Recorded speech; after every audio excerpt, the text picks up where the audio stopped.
Hello again, my name's Dave Zollner. Caught a little bit of Fox News for a change.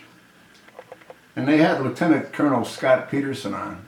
And he was saying what a brilliant statistician the new Secretary of Defense is. And he said that Carter recognizes that the military in Iraq doesn't have the will to fight. He was referring to a small force of ISIS insurgents that were able to overpower a much larger force of Iraqi soldiers. And Scott Peterson, Lieutenant Colonel Scott Peterson, said again that he thought that Carter was right on the money. They also ended up talking about the chosen one, Barack Hussein Obama. And a number of the talking heads were wondering if he sort of missed the boat. I'm amazed that anyone could think that's the case. They're referring to Obama having pulled out our military. Might he have done that too soon? Might he have erred by having done so? What they're not grasping is what I have stated in countless videos. Obama removed our military to open up a pathway and a gateway for the ISIS insurgents. If our military would have remained in Iraq, this wouldn't be going on right now. It's really easy for people that are living in the United States in a comfortable environment to sit and criticize people that are living close to the edge of poverty, if not over the edge of poverty, trying to defend their country when they know that the leader of the greatest military in the world is sitting back idly doing nothing.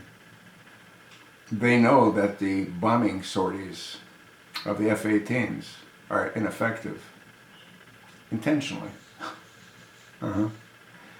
If they really wanted to inflict harm and degrade ISIS, they would have a long time ago.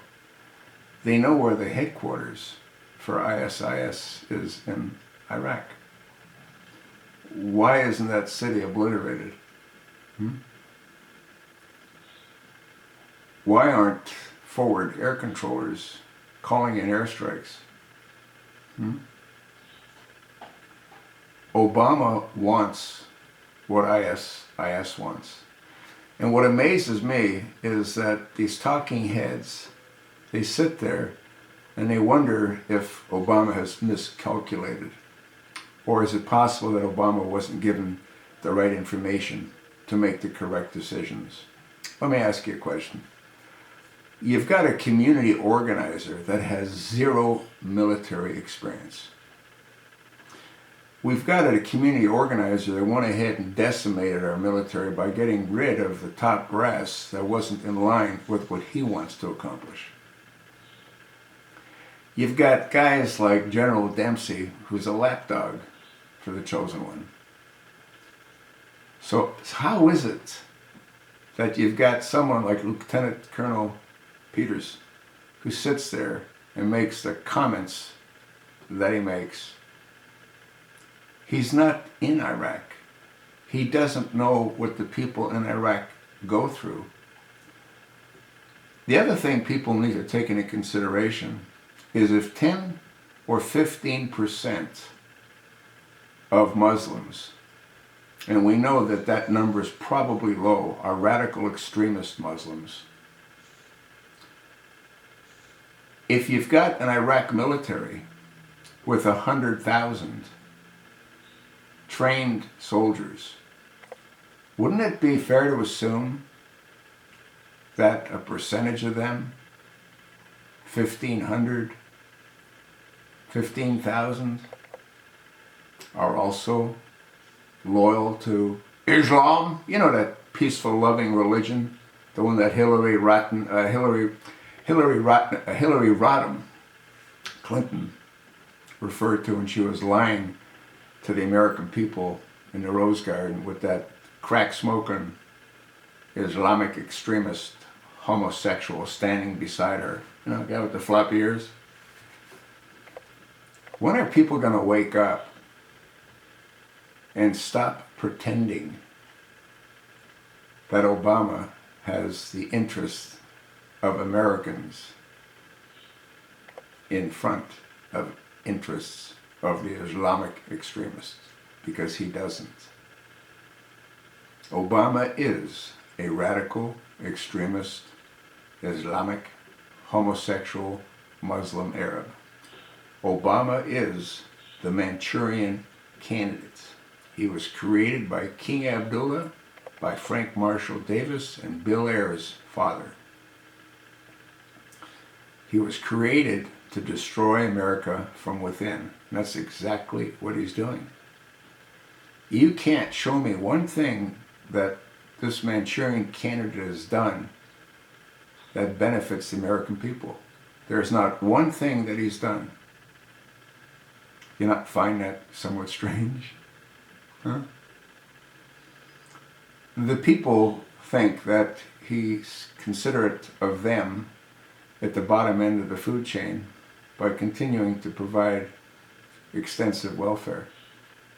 He could give a damn about those people. He just wants to destroy the financial well-being of this country. Obamacare is another joke. People think, well, look what he's doing. He wants to make sure everybody's covered. The ones that he wanted to cover are the homosexuals that have AIDS. That's why he was insistent on people with pre-existing conditions. Well, maybe you want to take a look at their lifestyle. If someone's smoking 2 packs of cigarettes a day, you think that he should be entitled to the same kind of health care that someone that doesn't smoke 2 packs a day? I think there's got to be a balance. If people aren't willing to look after themselves, why should they expect to have us look after them? And the same goes for homosexuals that are having that kind of sex that leads to AIDS. Hey, I'm sure a lot of people are going to be upset at me because of the comments and the statements that I make. Well, when you stop to think about it, tell me where I'm wrong. Tell me what I've said that doesn't make any sense. The whole thing's insane. I personally think it's too late. There's no stopping the madness. You know, we hear that Jade Helm was supposed to kick off July 15th. Now we hear it's going to be June 15th. Have you ever had a time where people have such high levels of anxiety created by this administration? Remember the Ebola scare? People were freaking out. Sandy Hook. There's no end to what this administration has done to create an incredibly high level of anxiety. When you take a look at the shooters, the Colorado shooter, did he look normal to you? Did the shooter in Tucson look normal to you? Did we ever get any toxicology reports on either one of them? And even if we got them, which I don't believe that we did, who's controlling the flow of information? Huh? Wake up, America. Face reality. It's going to get a hell of a lot worse. I don't see it ever getting any better. Do you?